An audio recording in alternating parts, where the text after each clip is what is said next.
तो बता।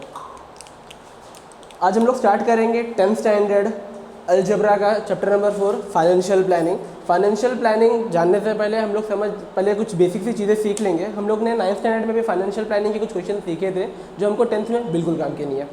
अभी क्या हुआ है कि हमको इसमें इंट्रोडक्शन में मतलब लेट स्टडी में कुछ पॉइंट्स दिए हैं। अब लेट स्टडी जब हम किसी चैप्टर का पढ़ते हैं तो क्या होता है ना कि पूरे चैप्टर में हमको करना क्या है उसका हमको आइडिया मिल जाता है।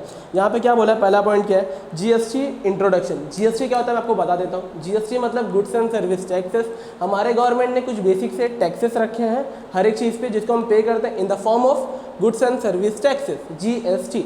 जीएसटी दो पार्ट में डिवाइड होती है। पहला होता है स्टेट के लिए, दूसरा होता है सेंट्रल गवर्नमेंट के लिए। जहाँ पे स्टेट नहीं होंगे वहाँ पे यूनियन टेरिटरी के लिए यूटीजीएसटी होगा। स्टेट गवर्नमेंट टैक्स, स्टेट के टैक्स को हम बोलते हैं एसजीएसटी, सेंट्रल गवर्नमेंट को हम बोलते हैं सीजीएसटी। उसके बाद जब हम लोग 4.2 पढ़ेंगे तो वहाँ पे आता है GST tax invoice. GST tax invoice क्या होता है, वाइल मेकिंग बिल्स मतलब बिलिंग करते टाइम हम लोग जो टैक्स वहाँ पे बताते हैं उसको हम टैक्स इनवॉइस के फॉर्म में लिखते हैं। वहाँ पे क्या फॉर्मूला रहेगा, एक रहेगा इनपुट टैक्स जिस टैक्स भर के मैंने खरीदा, दूसरा रहेगा आउटपुट टैक्स जिस टैक्स में मैंने बेचा। फॉर्मूला है बड़े टैक्स में से छोटा टैक्स मतलब output tax minus input tax. Easy word में बोलेंगे तो बड़े नंबर में से छोटा नंबर माइनस। थर्ड टॉपिक बोला है जीएसटी का computation and ITC. Computation and ITC समझाने से पहले मैं आपको बता देता हूँ। वाइल स्टडिंग 4.3 पढ़ते टाइम हम लोग बस यहाँ पे ध्यान देने वाले हैं शेयर्स क्या होते हैं, शेयर्स पे डिविडेंड कैसे लगता है। डिविडेंड लगना मतलब क्या कि शेयर खरीदते टाइम, शेयर जब हम खरीद लेते हैं तो उसमें हमको प्रॉफिट हो रहा है, लॉस हो रहा है, शेयर का प्राइस बढ़ रहा है, घट रहा है, ऐसी सब चीज़ें हम लोग उस चैप्टर में वहाँ पे उस पर्टिकुलर एक्सरसाइज के टाइम पे हम लोग वहाँ पे सीखेंगे। मैं आपको आइडिया दे देता हूँ। जब हम कोई शेयर परचेस करते हैं, फॉर एग्जाम्पल मैंने टाटा मोटर्स कंपनी का एक शेयर खरीदा। अब उस शेयर को मैंने खरीदा था 10,000 रुपीज़ में। अगर वो शेयर का प्राइस 10,000 से बढ़ गया तो मैं बोलूँगा मेरे शेयर का प्राइस प्रीमियम पे, बढ़ने को हमेशा बोलते हैं प्रीमियम पे। अब अगर वो सेम शेयर का प्राइस कम हो गया तो मैं बोलूँगा मेरा शेयर डिस्काउंट पे। और अगर वो 10,000 का शेयर 10,000 का ही है तो मैं बोलूँगा वो शेयर का प्राइस पार पे। ये बेसिक चीज़ समझ गया। और वो एक्सरसाइज में 4.3 में हम लोग ऐसे छोटी मोटे और बेसिक से क्वेश्चन सॉल्व करेंगे। Last but not the least 4.4 solve करते टाइम हम लोग एक ही चीज़ पे ध्यान देंगे, दैट इज़ ब्रोकरेज। ब्रोकरेज मतलब क्या, हिंदी में उसको बोलते हैं दलाली।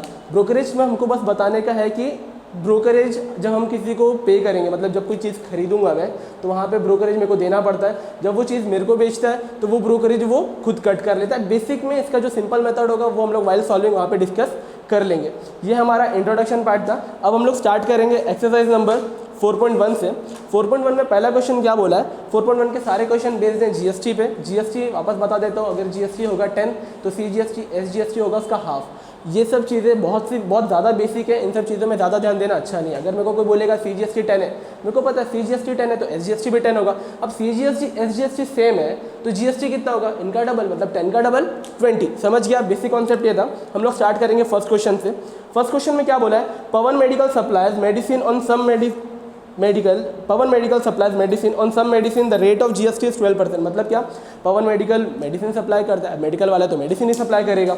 अब क्या बोला है कि जीएसटी कितना पे करता है, 12%। तो बताओ सीजीएसटी एसजीएसटी कितना, कैसे लिखेंगे हम लोग। इजी वे में देखते हैं कैसे लिखेंगे। क्वेश्चन नंबर 1, अगर हमको यहाँ पे लिखना है पवन मेडिकल सप्लाइज मेडिसिन, अच्छी बात है, नहीं लिखोगे तो कोई गरज नहीं, सीधा सीधा लिखो जीएसटी इक्वल्स टू कितना परसेंट जीएसटी बोला है, 12%।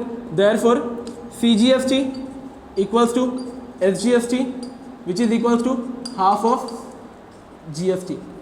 हाफ ऑफ GST मतलब हाफ ऑफ 12 का हाफ कितना होता है 6। तो मैं बोल सकता हूँ therefore CGST इक्वल है SGST को इक्वल है 6। कोई ज़रूरत नहीं है सम्स को बड़े में सॉल्व करने का, कोई स्टेप के मार्क्स वगैरह ये सब बोलने की बात है। तुम्हारे स्टेप्स राइट रहेंगे। 2 मार्क्स का क्वेश्चन है, 4 स्टेप चाहिए, 1 2 3 4 4 स्टेप हो गए। कोई गरज नहीं यहाँ पे लिखने को कि पवन मेडिकल ने ये सप्लाई किया वो सप्लाई किया, कोई ज़रूरत नहीं। जितना सिंपल में सॉल्व कर सकते हो सॉल्व करके खत्म करो। अब हम जाएंगे सेकंड क्वेश्चन पे। सेकंड क्वेश्चन में क्या बोला है, on certain article if the rate of GST CGST is 9%। मतलब क्या बोला है यहाँ पे, सीजीएसटी कितना है 9%। तो बताओ एसजीएसटी कितना होगा।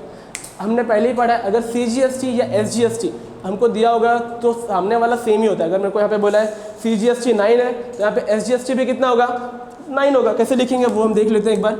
क्वेश्चन नंबर 2, यहाँ पे क्या बोला है, सीजीएसटी इक्वल्स टू 9। देयरफॉर हमको पता है CGST equals to SGST. Therefore SGST कितना हो जाएगा 9। मैं रीज़न लिख सकता हूँ, सीजीएसटी इक्वल्स टू 9 था बेसिक सा कॉन्सेप्ट। अब मेरे को CGST पता था तो SGST मैंने फाइंड कर लिया। अब क्या पूछा यहाँ पे, then what is the rate of GST। What is the rate of GST, GST कितना होगा, CGST प्लस SGST, दोनों कितना है 9, 9 + 9 18। मैं बोल सकता हूँ GST कितना है 18%। समझ गया। थर्ड क्वेश्चन पे ध्यान देंगे। थर्ड क्वेश्चन हम लोग नेक्स्ट पार्ट में कंटिन्यू कर लेंगे, नहीं तो वीडियो लंबा हो जाएगा, बोर हो जाओगे, बोलोगे खाली पहले टाइम पास हो रहा है हमारा।